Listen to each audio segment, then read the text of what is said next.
Assalamualaikum warahmatullahi wabarakatuh. Waalaikumsalam warahmatullahi wabarakatuh. Sobat Sosek dimanapun Anda berada, senang sekali Abi Sarno bisa menjumpai sobat semuanya dalam Siagri Podcast, kolaborasi asik untuk kemandirian masyarakat. Sobat Sosek dimanapun Anda berada, senang sekali hari ini kita kedatangan narasumber yang sudah tidak asing lagi di jurusan Sosek.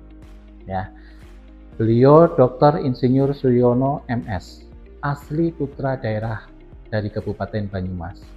Kiprahnya sudah 38 tahun menjadi dosen. Apa dan bagaimana pengalaman karir beliau? Kemudian kita juga akan membahas terkait dengan peluang kerja lulusan jurusan Sosek ataupun agribisnis. Baik, Sobat Sosek dimanapun Anda berada, mari kita sambut narasumber kita, Bapak Dr. Insinyur Suyono MS. Selamat siang, Bapak Suyono. Sehat, Bapak? Selamat siang, alhamdulillah sehat, Mas. Alhamdulillah. Okay. Terima kasih Bapak sudah hadir di Siagri Podcast. Hari ini kita akan coba berbincang terkait dengan pengalaman Bapak Suyono sebagai dosen. Ini kan saya dengar sudah 38 tahun ya Pak ya. Ini sudah sangat senior di jurusan Sosek, khususnya di jurusan agribisnis. Barangkali Bapak Suyono bisa menjelaskan atau menceritakan awal mula Bapak Suyono terjun sebagai dosen, khususnya di jurusan Sosek. Monggo Pak. Terima kasih. Pertama, marilah kita bersyukur ya pada siang hari ini kita semuanya sehat semuanya ya. Alhamdulillah. Itu saya kira suatu nikmat yang paling besar. Terkait dengan pengalaman saya menjadi dosen itu ada ceritanya begini Mas. Awalnya itu saya lulus dari Unsud tahun 1985 ya, awal itu 85. Januari ya. Kemudian waktu itu memang saya punya cita-cita ini kalau lulus saya mau ke Jakarta itu ceritanya ya.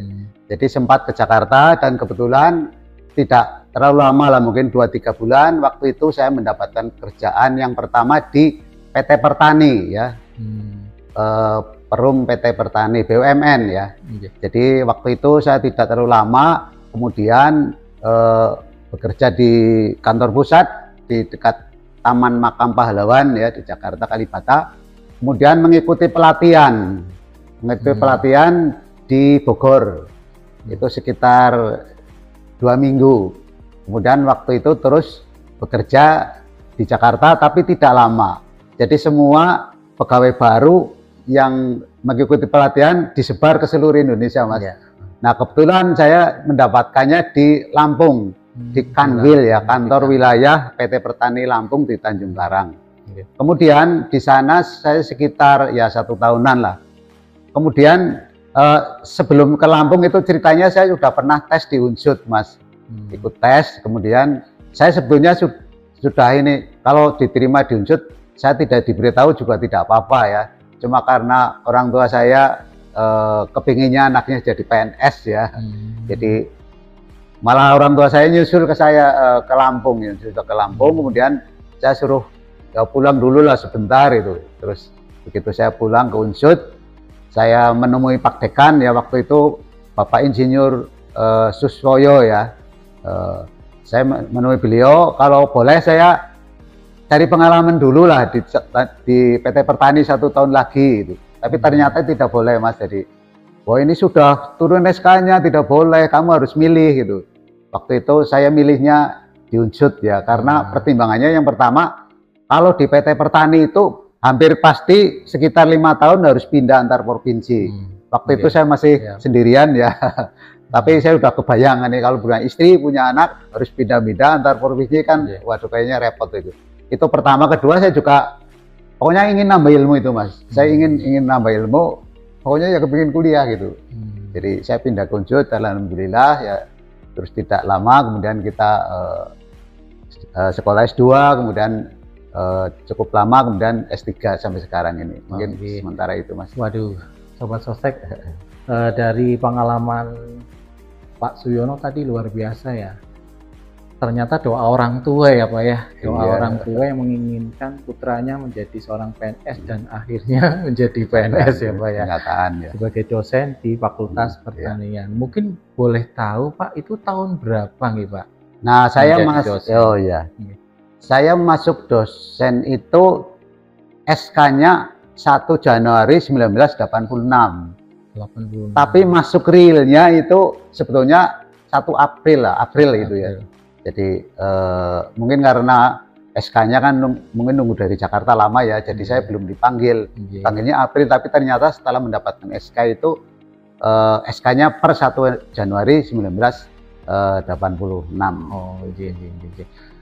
Barangkali Bapak Suyono bisa diceritakan Pak dulu waktu bekerja di perusahaan Ya, petani, ya, terus kemudian menjadi dosen. ya. Pastinya kan tidak sama gitu, Ya, cara betul, ya. kultur, Ya, budaya kerja kan tidak sama. Ya. Itu rasanya bagaimana Pak? Nah, Mungkin bisa diceritakan. Oh ya, kalau di perusahaan itu kan beda sekali ya dengan di sini. Kalau di perusahaan itu memang jujur ya, income-nya lebih tinggi ya Mas. Iya. Terus karena kebetulan saya di bagian pemasaran gitu. Jadi pemasaran itu kan memang bagian yang relatif, kalau dikatakan mungkin basah ya kalau karena kita capek Mas, harus sering ke lokasi trans, sering ngurusi ngecek ya bantuan-bantuan pupuk, bantuan kaptan, bantuan apalagi yang lain-lain itu bibit-bibit pupuk dan lain-lain. Saya harus ngecek sana, jadi relatif capek memang, tapi memang ada income tambahan gitu ya. Itu dari sisi, kemudian dari lingkungan kerja itu, kalau di sana kan relatif apa ya, persaingannya kayaknya ya bagus di sini lah kalau menurut saya. Kalau di sana kalau ada unsur-unsur yang saya sulit, saya kira tidak akan saya ceritakan secara vulgar ya. Tapi kalau di sini insya Allah tidak ada persaingan yang lebih bagus. Di sini kalau di Unsut itu kan sebagai PNS itu ya milih jalur mau struktural atau fungsional ya. Jadi kita gesekan dengan teman saya kira sangat kecil lah ya, kalau toh ada sangat kecil. Jadi saya kira lingkungannya saya memang lebih, apa karena saya PNS ya lebih damai di sini Mas. Tidak dipindah-pindah gitu ya, kalau di sana dipindah. Gitu. Kalau boleh tahu Bapak Suyono di keluarga putra pertama atau nomor berapa? Nah, saya orang Banyumas, orang dulu ya. Saya itu nomor saudara kandung 8 Mas. 8. Iya, saya nomor 4. Oh, nomor Iya, iya. Tengah-tengah berarti ya Pak ya? Tengah-tengah ya. Baik. Barangkali selama menjadi dosen di jurusan sosek ya Pak, agribisnis, Bapak Suyono bisa menceritakan pengalaman yang sudah didapat selama 38 tahun. Oh iya. Ya pengalamannya di sosek itu ya, kalau awal-awal tentu ya ngajar. Waktu itu saya karena masih S1 dulu belum banyak pengalaman, jadi harus nyantrik dulu ya 1 semester itu. Jadi kita ngikuti yang senior, saya di belakang ikut mahasiswa itulah. Nah, suruh latihan di rumah, di depan kaca, suruh latihan ngomong dan lain-lain. Setelah 1 semester baru kita kadang kita dipercaya untuk mengajar mahasiswa. Itu kemudian pengalaman yang lain, pernah menjadi sekretaris jurusan ya. Waktu itu ketua jurusannya Pak S.H. Suseno, tapi saya lupa tahunnya lah. Kemudian pernah juga menjadi bendahara ya, bendahara pembangunan Unsut lah ringkasnya dulu, atau gampangannya pelita ya, pelitanya Unsut. Pernah menjadi bendahara 5 tahun. Kemudian sebelum jadi bendahara harus ngenet dulu ya 1 tahun. Jadi saya 6 tahunan saya di kantor pusat dulu, walaupun kita tetap harus ngajar. Kemudian juga pernah menjadi koprodi ya, koprodi S1, koprodi S2. Ini yang jujur saya waktu itu lumayan stres kalau jadi koprodi ya. Karena bebannya harus mempertahankan, yang S1 harus mempertahankan akreditasi A ya. Kemudian yang S2 juga karena baru ya, jadi harus minimal ya, harus lulus B ya, walaupun maksimal B. Alhamdulillah semuanya tercapai Mas, karena berkat ya teman-teman lah, kayak saya hanya berkoordinasi aja, tapi yang bekerja keras malah lebih banyak teman-teman semuanya. Pak Suyono, boleh diceritakan tidak, menurut Pak Suyono bedanya dulu dengan sekarang itu seperti apa Pak? Kalau terkait apa? Terkait pertama mungkin input ya mahasiswa ya. Kalau mahasiswa itu yang kelihatan sekali zaman saya dulu Mas, yang namanya mahasiswa pertanian kebanyakan laki-laki. Oh, jadi waktu itu sekitar ada 114-an lah ya mahasiswa, yang perempuannya sekitar 14-an gitu. Jadi saya sampai lulus nggak mikiri pacar, boro pacar, Mas, saya nggak punya pacar sampai lulus itu. Jadi itu yang sangat menonjol. Kemudian juga dari sisi saya kira dari sisi input ya, insya Allah semakin kecil semakin baik ya, karena proporsi yang diterima kan semakin kecil ya, jadi peminatnya banyak, jadi insya Allah semakin kecil semakin bagus. Itu dari sisi input. Kemudian dari sisi input tenaga pengajar juga insya Allah semakin ke sini semakin bagus, karena dulu belum wajib S2, sekarang sudah minimal S2 ya. Kemudian juga persaingannya kayaknya sangat ketat ya. Zaman saya dulu relatif jarang alumni yang mau jadi dosen, Mas. Karena waktu itu ya jujur ya, mungkin secara ekonomi sangat sedikit ya. Jadi mereka mengerjanya kalau yang lulusnya bagus cepat mesti pengennya di bank, kemudian atau di perusahaan-perusahaan yang mungkin income-nya berlipat ya. Itu dari sisi input mahasiswa, dosen. Kemudian dari sarana prasarana ya pasti lebih bagus sekarang ya, Mas. Jadi dulu zaman saya kuliah itu yang namanya sarana prasarana sangat sedikit ya, jadi sangat terbatas lah. Boro-boro komputer ya, belum ada komputer ya. Jadi apalagi textbook gitu. Sehingga dulu saya harus wajib studi pustaka. Waktu itu ke UGM, kemudian ke IPB, harus nginap beberapa hari di sana, itu sebagai kewajiban untuk menyelesaikan tugas akhir skripsi. Jadi kemudian dari sisi lingkungan juga saya kira semakin ke sini semakin bagus lah, insya Allah semakin bagus ya. Jadi lingkungannya semakin kondusif. Kemudian dosennya sangat beragam ini, dari banyak universitas, itu sangat bagus. Ini impian saya dulu waktu jadi Koprodi, harapannya banyak yang ada yang dari Unibro, UGM ya, IPB, atau ada dari Undip juga ya. Jadi itu sangat bagus. Nanti tentunya linknya itu kan pasti lebih baik.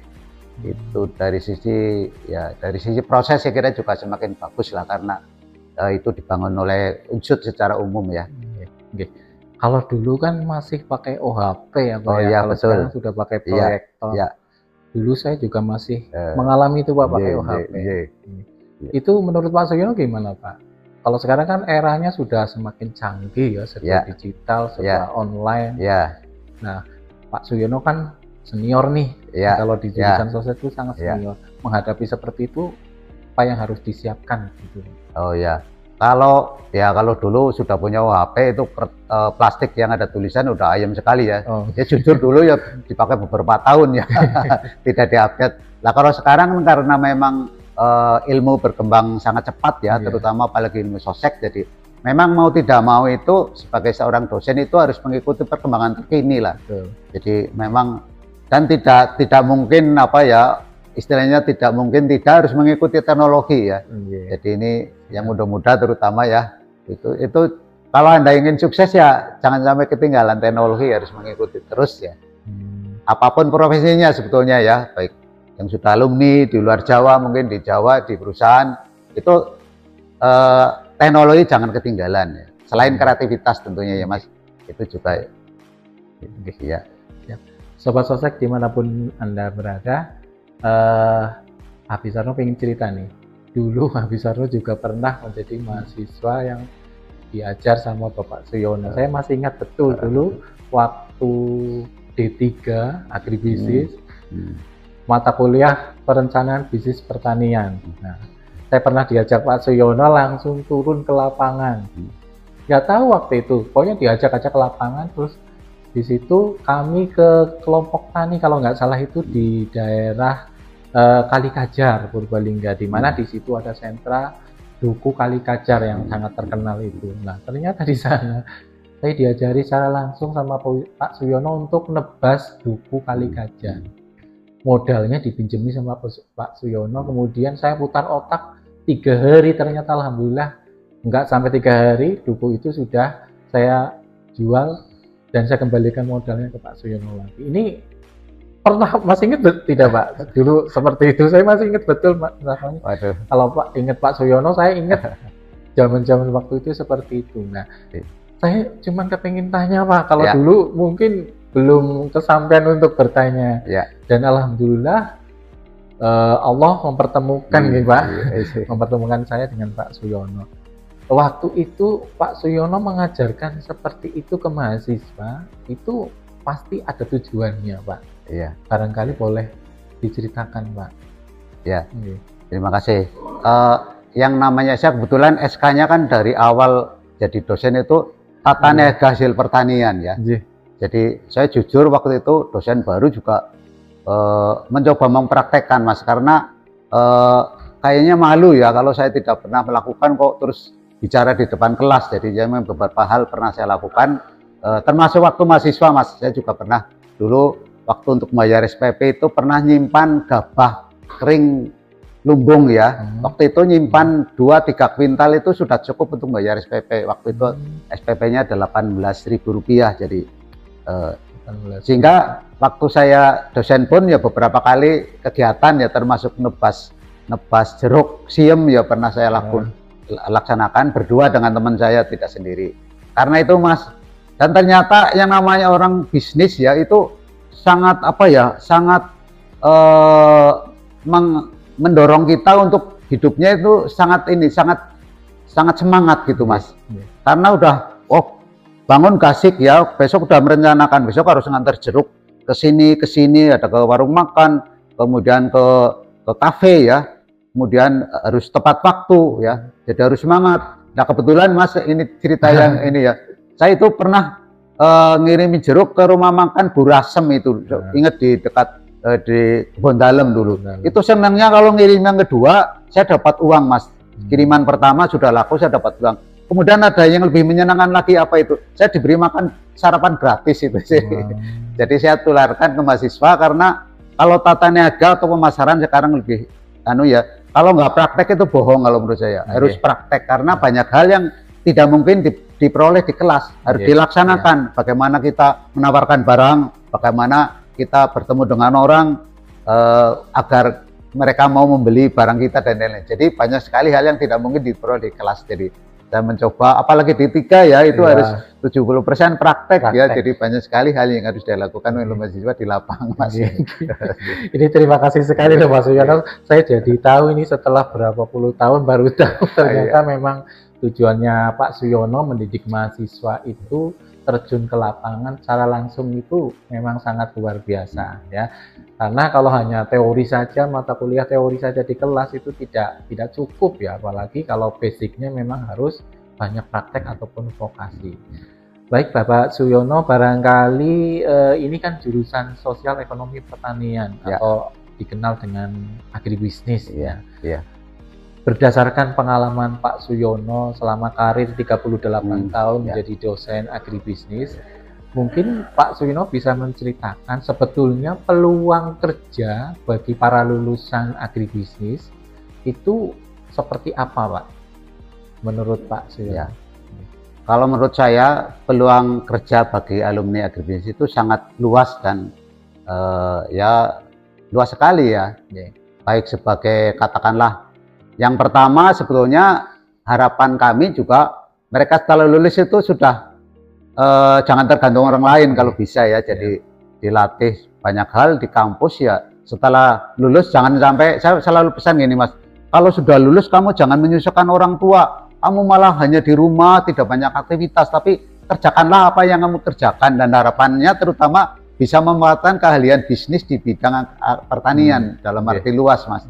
Kan karena apa? Karena sebetulnya rezeki yang ada di masyarakat itu yang banyak adalah di pemasaran ya, di pemasaran. Jadi menurut mungkin Mas Dano paham, Mama Dede itu ya pernah menyampaikan kalau di masyarakat ada 10 katakanlah jumlah rezeki 10, jumlahnya yang 8 itu dari niaga, dari marketing. Jadi saya selalu menekankan bahwa mahasiswa banyak sekali peluang untuk bekerja di bidang pemasaran dalam arti luas. Itu kalau mandiri ya. Kemudian kalau ingin menjadi katakanlah awal-awal pegawai dulu, itu yang penting jangan terlalu milih lah kalau menurut saya.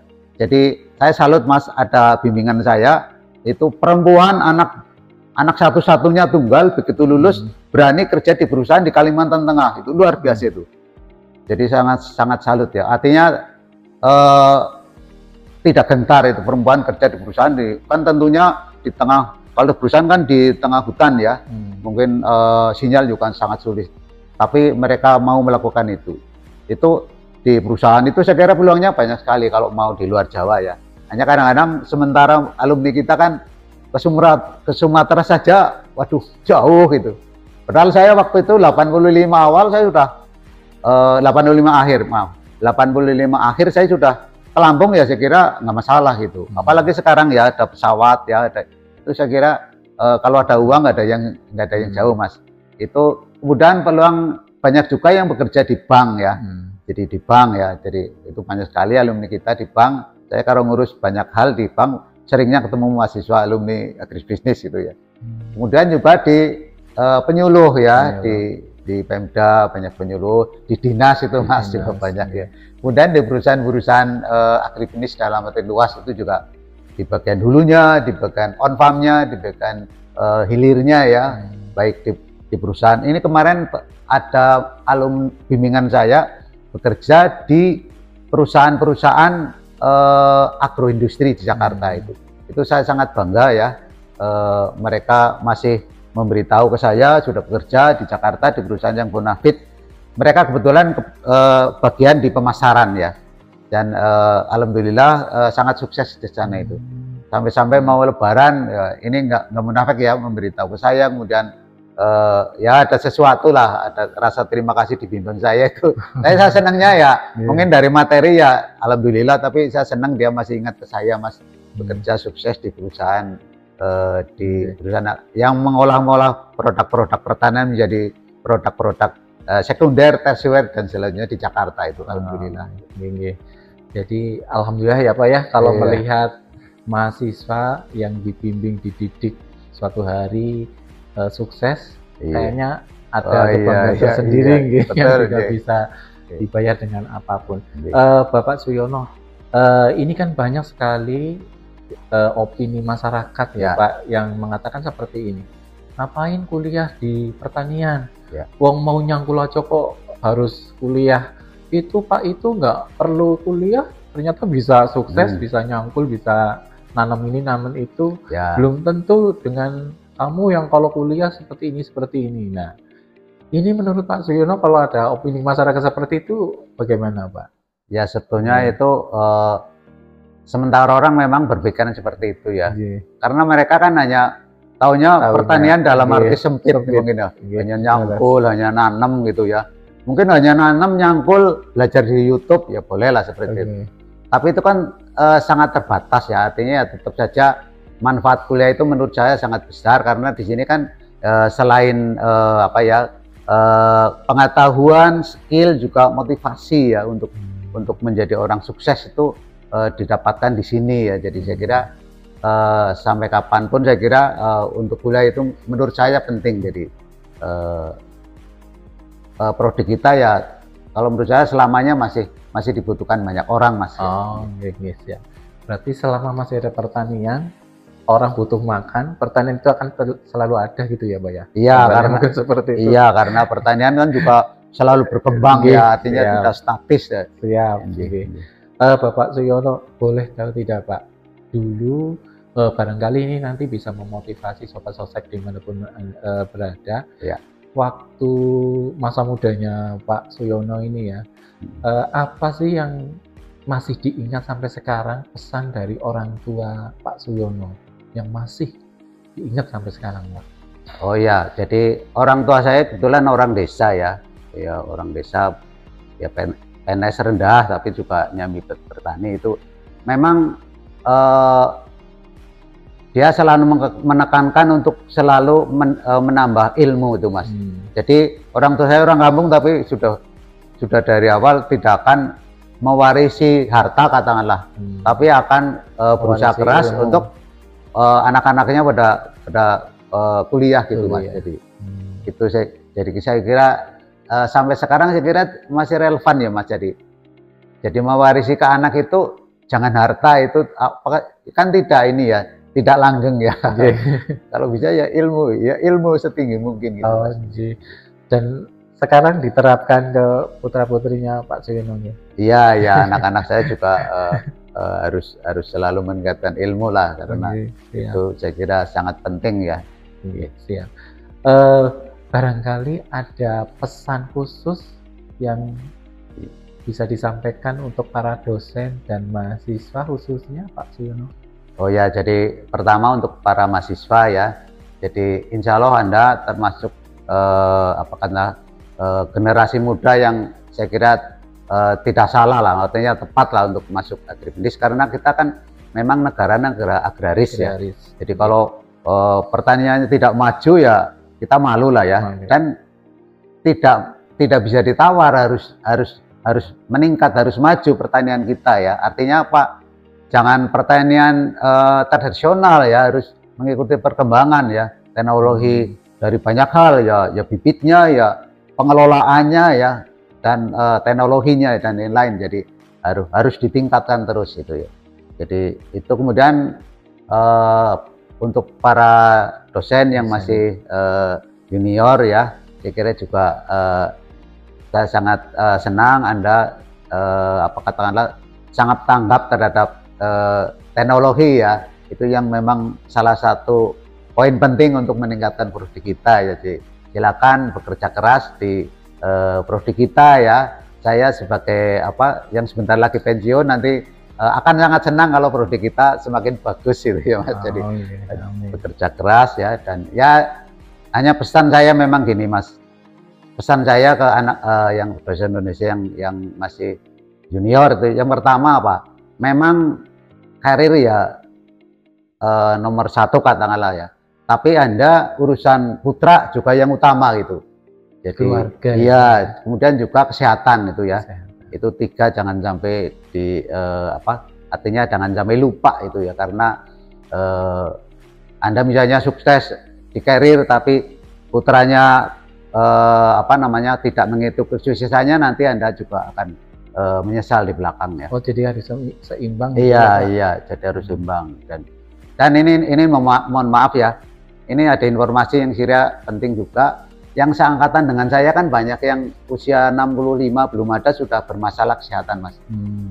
Ya saya tidak akan menceritakan, ini bermasalah ya. Itu makanya, nah itu Anda yang masih muda itu harus punya law of attraction yang kuat dari awal, bahwa saya harus sehat sampai pensiun itu. Itu harus selalu diingat bahwa Anda harus sehat, karena tanpa sehat itu nanti yang lain-lain akan sulit tercapai Mas. Jadi itu saya kira yang paling penting, harus sehat. Mahal harganya ya Pak. Mahal betul. Dan lebih murah dan lebih mudah mencegah daripada mengobati ya. Saya kira banyak sekali contohnya ya. Video saya tunjukkan satu persatu. Banyak sekali contohnya ya, orang-orang yang artinya kurang memperhatikan kesehatan dari awal. Ya. Baik Pak Suyono dan Sobat Sosek dimanapun Anda berada, tadi sudah banyak sekali perbincangan kita dengan Bapak Suyono, mulai dari awal karir menjadi dosen, kemudian pengalaman karir sebagai dosen, kemudian Pak Suyono juga sudah menceritakan bagaimana peluang agribisnis itu sangat luas, kemudian juga yang tadi tidak lupa disampaikan oleh Pak Suyono adalah pesan bagi para dosen dan mahasiswa. Nah, tadi saya dengar Bapak Suyono menginjak usia 65 tahun gitu Pak ya, berarti sebentar lagi purnang gitu. Iya betul. Begini Pak Suyono, barangkali bisa sedikit diceritakan, apakah memasuki masa purna tugas ini Pak Suyono sudah punya rencana? Oh iya. Mau seperti apa atau bagaimana Pak? Ini kan tadi Pak Suyono menceritakan ya, bahwa kesehatan itu sangatlah penting dan mahal harganya. Kalau kita lihat Sobat Sosek, kita lihat Pak Suyono ini masih segar bugar. 17 hampir 18 tahun saya lulus dari Unsud, kemudian kembali lagi ke Unsud, ketemu dengan Pak Suyono, saya langsung kenal, oh Pak Suyono ini, wah alhamdulillah beliau masih sehat, segar bugar. Ternyata memang kesehatan betul-betul dijaga ya Pak ya. Barangkali apa Pak rencana setelah purna tugas ini? Ya, jadi memang nanti per 1 Juni tahun 2024 saya memasuki pensiun ya. Jadi sudah tidak aktif lagi di Unsud ya. Hanya memang 1 tahun sebelumnya saya sudah banyak hal yang saya rencanakan untuk mengisi waktu-waktu di masa-masa lansia ini. Jadi yang pertama tentu ya saya sering ikut pengajian Mas, ini jujur ya. Dan saya merasa belum lancar membaca Al-Quran, itu juga saya ngaji mungkin hanya beberapa tempat lah saya lakukan itu. Jadi itu pertama. Kemudian yang kedua ya saya jujur sudah punya cucu 4 ya, jadi itu ya waktu-waktu kadang karena cucu itu sering ditinggal bapak ibunya, saya harus nunggu itu. Ya. Putranya berapa Pak? Saya anaknya 3, tapi cucunya sudah 4 ya. Jadi kemudian, nah ini ada satu lagi yang saya kira penting ya untuk saya sampaikan, bahwa karena saya melihat teman-teman saya itu banyak yang kurang beruntung kesehatannya ya, sebelum pensiun ya, teman-teman kita di Sosek sendiri itu banyak yang kurang beruntung ya. Jadi saya memang ikut program kesehatan Mas, namanya program TWS. Jadi saya walaupun sudah purna dari agribisnis, saya juga melanjutkan kegiatan Sosek Mas. Sosek cuman sekarang sosial, ekonomi, kesehatan ya. Iya, jadi kebetulan ya anak-anak saya ada yang jadi dokter, jadi saya mengikuti itu. Dan yang saya mengikuti program fat loss namanya. Fat loss itu pengurasan lemak, terutama lemak yang berbahaya, yaitu lemak visceral, bukan lemak subkutan ya. Lemak yang ada di sekitar rongga organ-organ di dalam itu memang sangat berbahaya karena kalau sudah 60 tahun itu aktivitas mitokondria yang ada di dalam sel itu berkurang 40% Mas, teorinya begitu. Sehingga kalau pola makan kita seperti biasa, itu nanti kita banyak menimbun lemak. Sehingga harus pola makannya diatur. Ada caranya gitu Mas. Jadi saya ikut program itu sampai hari ini. Bahkan sekarang saya mengkonsumsi produk anti aging Mas. Iya, jadi karena apa ya kita berdoa dan berusaha saja gitu. Kepinginnya sehat, di masa lansia tidak merepotkan orang lain, walaupun umur kita tidak tahu ya, tapi kalau bisa kan kita tuanya tidak merepotkan orang lain. Jadi saya sudah punya kegiatan yang, jadi hampir setiap hari saya kuliah 2 jam Mas, untuk Sosek tapi sosial, ekonomi, kesehatan.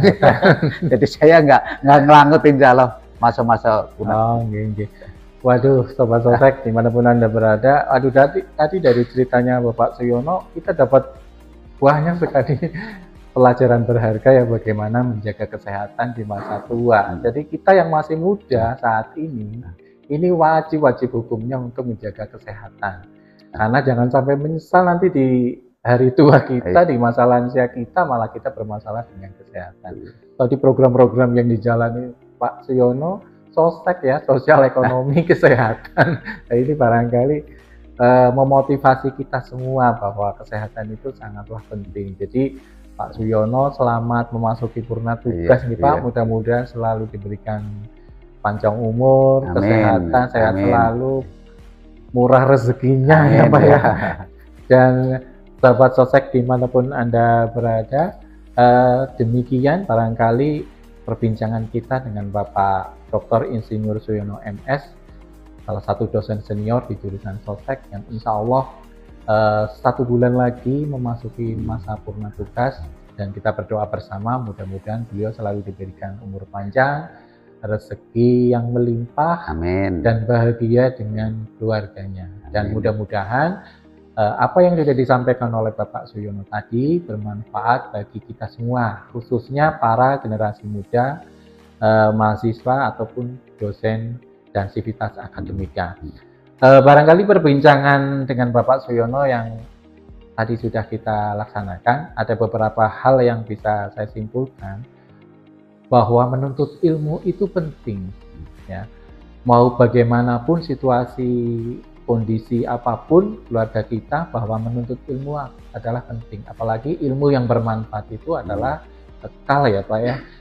Kekal, bahwa ilmu yang bermanfaat, kemudian anak soleh ya yang mendoakan kedua orang tuanya. Jadi bukan harta yang nanti akan kita bawa pada saat kita sudah tiada. Kemudian menghadapi era tantangan digital, semua serba online dan sebagainya, mau tidak mau, suka tidak suka, kita harus menyesuaikan dengan adanya era tersebut. Dan satu hal yang tadi saya garis bawahi adalah kreativitas, di mana setelah kita mampu menghadapi tantangan era digital, kita juga harus mampu kreativitas, memupuk kreativitas kita. Barangkali itu. Kemudian satu hal lagi yang tadi, bahwa peluang kerja bagi lulusan agribisnis ataupun sostek itu ternyata sangat luas.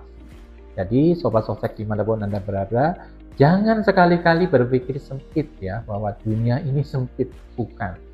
Kesannya dunia ini milik kita berdua, yang lain kontrak. Tidak seperti itu ya. Jadi ternyata banyak sekali peluang kerja di bidang agribisnis yang tadi sudah diceritakan sama Bapak Suyono. Baik, terima kasih Bapak Suyono sudah hadir di Seagri Podcast. Sama-sama, terima kasih sudah mengganggu waktu dan aktivitas yang luar biasa dari Pak Suyono. Matur suwun. Sobat Sosek dimanapun Anda berada, demikian perbincangan kita di Seagri Podcast, kolaborasi asik untuk kemandirian masyarakat. Saya Abisarno, mohon pamit undur diri. Sekian, wassalamualaikum warahmatullahi wabarakatuh. Waalaikumsalam warahmatullahi wabarakatuh. Sami-sami.